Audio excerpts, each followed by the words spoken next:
ಆತ್ಮೀಯ H16 news ಅರ್ಥಾತ್ ತಿ ಸೀತಾರಾಮ್ ನ್ಯೂಸದ ವೀಕ್ಷಕರೇ, ನಾನು ನಿಮ್ಮವ ಎಂ ಆಯುಧ ಮಲ್ಲಪ್ಪ ಜೊತೆ ಅವರು. ತಾವು ಈಗ ಸುದ್ದಿಗಳ ಲೋಕಕ್ಕೆ ಎಂಟ್ರಿ ಹೊಡಿತಾ ಇದ್ದೀರಿ. ಈ ಸುದ್ದಿಗಳನ್ನು ಪ್ರತಿಯೊಂದು ನೋಡೋ ಜೊತೆಗೆ ನಿಮ್ಮ ಅಭಿಪ್ರಾಯಗಳನ್ನು ಹಂಚ್ತಾ ಇರ್ರಿ. ಯಾಕಂದರೆ ಈ ಸುದ್ದಿಗಳು ನಿಮಗಾಗಿ, ನಿಮ್ಮ ಬದುಕಿಗಾಗಿ, ನಿಮ್ಮ ವೈಚಾರಿಕೆಗಾಗಿ, ನಿಮ್ಮ ತಿಳುವಳಿಕೆಗಾಗಿಯೂ ನಿಮಗೂ ಗೊತ್ತು. ಜೊತೆಗೆ ನಮಗೂ ನಿಮ್ಮೊಂದಿಗೆ ಇದೊಂದು ಮಾತಾಡುವಂಥ ಜೊತೆಗೆ ಸುದ್ದಿಗಳನ್ನು ಬಿಡುವಂಥ ಕೆಲಸ. ಈ ಕೆಲಸದಲ್ಲಿ ನಾವು ನಿಮ್ಮೊಂದಿಗಿದ್ದೀವಿ ಅಂತ ಹೇಳ್ತಾ ನೋಡ್ತಾ ಇರಿ ಸುದ್ದಿಗಳನ್ನು. ಸರ ಅವರನ್ನು ಈ ಕೂಡಲೇ ಬಂಧಿಸಬೇಕು ಅಂಥೇಳಿ ಶಿವರಾಮಕೃಷ್ಣ ಸೇವಾ ಸಮಿತಿ ಸರ್ಕಾರಕ್ಕೆ ಮತ್ತು ಪೊಲೀಸ್ ಇಲಾಖೆ ಆಗ್ರಹಿಸ್ತೀವಿ. ಅದ್ರ ಜೊತೆನ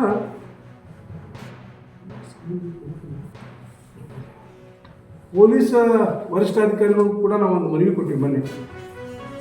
ಏನಂತೇಳಿ, ಈಗ ನೋವು ಜಾಗ ಆಗೈತ್ರಿ, ಸರ ಬರ್ತಾರೆ ಹೀಗಾಗೈತಿ. ಇದನ್ನು ಈಗ ಪೊಲೀಸ್ ಇಲಾಖೆಯವರು ಸ್ವಲ್ಪ ಒಂದು ನೋವಿನ ಮಾತು ಇಲ್ಲ. ಈ ಹಿಂದೆ BJP ಸರ್ಕಾರ, ಬೊಮ್ಮಾಯಿ ನೇತೃತ್ವದ ಸರ್ಕಾರ ಏನು ಮತಾಂತರಕ್ಕಾಗಿ ವಿಶೇಷ ಕಾನೂನು ರಾಜ್ಯದೊಳಗೆ ತಂದಿತ್ತು, ಅದನ್ನು ಈ ಸರ್ಕಾರ ಕೈ ಬಿಟ್ಟಿದೆ. ಅದಕ್ಕೆ ಇದು ಕಾನೂನು ಸಚಿವರ ತವರು ಜಿಲ್ಲೆ, ನಮ್ಮವರೇ ಅದರ ಕಾನೂನು ಸಚಿವರು HK ಪಾಟೀಲ್ ಅವರ ತವರು ಜಿಲ್ಲೆಯಲ್ಲ. ಇವತ್ತು ಈ ರೀತಿ ಯುವಕರ ಪರಿಸ್ಥಿತಿ ಇದಾಗೈತಂದ್ರೆ ಇನ್ನು ಯುವತಿಯರ ಪರಿಸ್ಥಿತಿ ಹೇಗಿರ್ಬೋದು?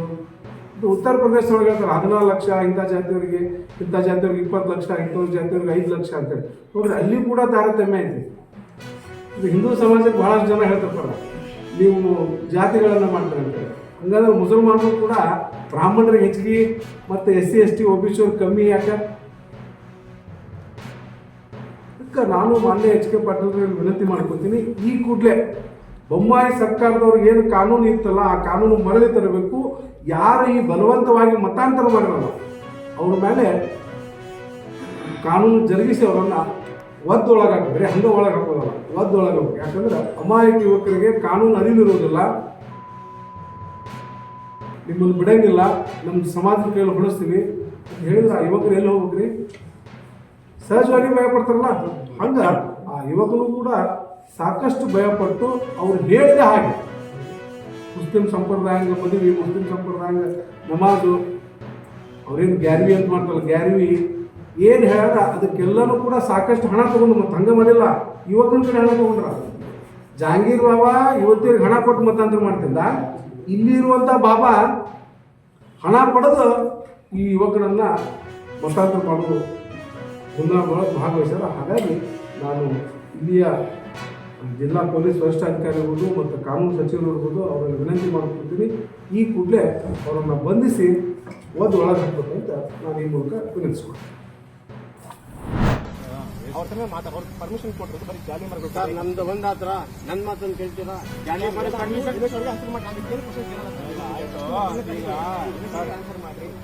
ಅಲ್ಲ, ಅವ್ರು ಫಾರೆಸ್ಟರ್ ಯಾರು ಐತೆ ಕಳಿಸ್ರಿ, ಅವ್ರು ಇದು ಮಾಡಿಲ್ಲ, ಕಡಿ ಬಡತಾನೆ ಅಬ್ಜೆಕ್ಷನ್ ಮಾಡಿಲ್ಲ. ಇವರಿಗೆ ಮಾಡಿದ್ದೇನೆ ಯಾವ ಒಣಗಿದ ಮರಗಳು ಒಣಗಿರೋ ಮರ, ಹಸಿ ಮರಗಳು ಅಲ್ಲ, ಒಣಗಿರೋ ಮರ ಯಾಕೆ ಕೇಳ್ತೀವಿ ನಿಮಗೆ?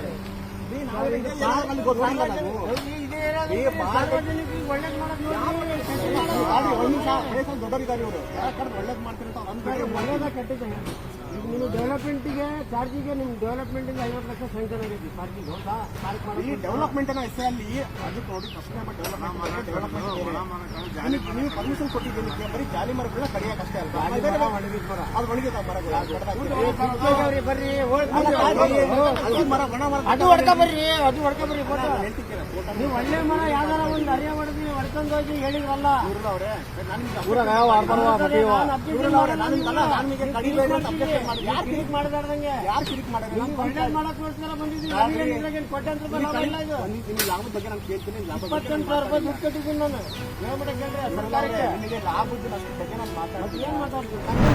ನಮ್ಮ ಸಮುದಾಯದ ಬಗ್ಗೆ ಸದನದಲ್ಲಿ ಈ ವಿಚಾರಗಳನ್ನ ಇಟ್ಕೊಂಡು ಮುಂದಿನ ಅಧಿವೇಶನದಲ್ಲಿ ಮಾತಾಡಿ ಒಂದಷ್ಟು ಬೆಳವಣಿಗೆಗಳನ್ನ ತರಬೇಕು ಅಂತೇಳಿ ಈ ಮೂಲಕ ನಾವು ಒತ್ತಾಯಿಸ್ತಾ ಇದ್ದೀವಿ. ಜೊತೆಗೆ ಎಲ್ಲ ಡಿಪಾರ್ಟ್ಮೆಂಟ್ಗಳಲ್ಲಿ ನಮ್ಮ ಸಮುದಾಯದ ಬಗ್ಗೆ ಮಾಹಿತಿ ಇಲ್ಲ ಸ್ನೇಹಿತರೆ. ಸೊ ಆ ಮಾಹಿತಿ ಮೂಡಿಸ್ಬೇಕು. ಮಾಹಿತಿನ ಬೇರೆ ಯಾರು ಬಂದು ಕೊಡೋದಿಲ್ಲ. ಸೊ ನಾವೆಲ್ಲ ಜಿಲ್ಲೆಗಳಲ್ಲೂ ನಮ್ಮದೇ ಆದಂಥ ಕಮ್ಯುನಿಟಿ ಬೇಸ್ಡ್ ಆರ್ಗನೈಸೇಷನ್ಸ್ ಇದೆ, CBOs ಇದೆ. ಸೊ ನಮಗೆ ಕರಿಬೇಕು, ನಾವು ಅಲ್ಲಿ ಮಾತಾಡ್ತೀವಿ, ಚರ್ಚೆ ಆಗಬೇಕು. ಕೆಲವೊಂದಿಷ್ಟು ತಪ್ಪು ಕಲ್ಪನೆಗಳಿರ್ತಾವೆ, ಅದನ್ನು ಅಡ್ರೆಸ್ ಮಾಡ್ಬೋದು. ಮತ್ತು ಅವ್ರಿಗೇನಾದ್ರು ಪ್ರಶ್ನೆಗಳಿದ್ರೆ ಕೇಳ್ಬೋದು ಓಪನ್ ಆಗಿ. ಸೊ ಅವಾಗ ನಾವು ಯಾವಾಗ ಎಲ್ಲಿವರೆಗೂ ನಾವು ಚರ್ಚೆ ಮಾಡೋದಿಲ್ಲ ಅಲ್ಲಿವರೆಗೂ ಯಾವುದೇ ಸೊಲ್ಯೂಷನ್ನ ಸಾರ್ಟ್ ಔಟ್ ಮಾಡೋದಕ್ಕಾಗೋದಿಲ್ಲ. ಸೊ ನಮ್ಮ ಸಮುದಾಯದ ಬಗ್ಗೆ ಎಲ್ಲ ಡಿಪಾರ್ಟ್ಮೆಂಟ್ನಲ್ಲಿಯೂ ಕೂಡ ಒಂದು ಅರಿವಿನ ಕಾರ್ಯಕ್ರಮಗಳು ಆಗಬೇಕು. ಅವಾಗ ಮಾತ್ರ ನಾವು ಜೊತೆಲಿ ಕೆಲಸ ಮಾಡೋದಕ್ಕೆ ಸಾಧ್ಯ. ನಮ್ಮ ಒಂದು ನಾವು ಸಮುದಾಯದಲ್ಲಿ ಮೇನ್ ಸ್ಟ್ರೀಮ್ ಬರೋದ್ರ ಜೊತೆಗೆ ಸಮಾಜದಲ್ಲಿ ಒಂದು ಕಮ್ಯುನಿಟಿನ ಮೇಲೆತ್ತಕ್ಕಂಥ ಕೆಲಸನೂ ಆಗೋದಕ್ಕೆ ಸಾಧ್ಯ ಅಂತ ಹೇಳಕ್ಕೆ ಇಷ್ಟಪಡ್ತೀನಿ ಸರ್.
ಆದ್ಮೇಲೆ ಎಲ್ಲ ಸುದ್ದಿಗಳನ್ನು ನೋಡಿದ್ರಲ್ಲ, ಏನು ಅನಿಸ್ತು ನಿಮಗೆ? ಇದರಲ್ಲೇ ನಿಮ್ಗೆ ಲೈಕ್ ಆಗಿರ್ಬೋದು, ಡಿಸ್ಲೈಕು ಆಗಿರ್ಬೋದು, ಕಾಮೆಂಟ್ ಬೇಡಪ್ಪ ಅಂತೂ ಅನಿಸಿರ್ಬೋದು, ಕಾಮೆಂಟ್ ಮಾಡಬೇಕಪ್ಪ ಅನಿಸಿರ್ಬೋದು, ಶೇರ್ ಮಾಡಬಾರ್ದಪ್ಪ ಅನಿಸಿರ್ಬೋದು, ಅದು ಮಾಡಬೇಕು ಅನಿಸಿರ್ಬೋದು. ಏನಾದರೂ ಆಗಲಿ ಶೇರ್ ಮಾಡ್ತಾಯಿರಿ, ಈ ನ್ಯೂಸ್ಗಳನ್ನ ಹಂಚ್ತಾ ಇರಿ, ಜೊತೆಗೆ ಇದಕ್ಕೆ ಸಬ್ಸ್ಕ್ರೈಬ್ ಆಗ್ತಾಯಿರಿ ಅಂತ ಹೇಳ್ತಾ H16 ನ್ಯೂಸ್ ಅರ್ಥಾತ್ ಹೇ ಸೀತಾರಾಮ್, ಇದು ಸತ್ಯದ ಕೈಗೆ ನಡಿ. ವಂದನೆಗಳು.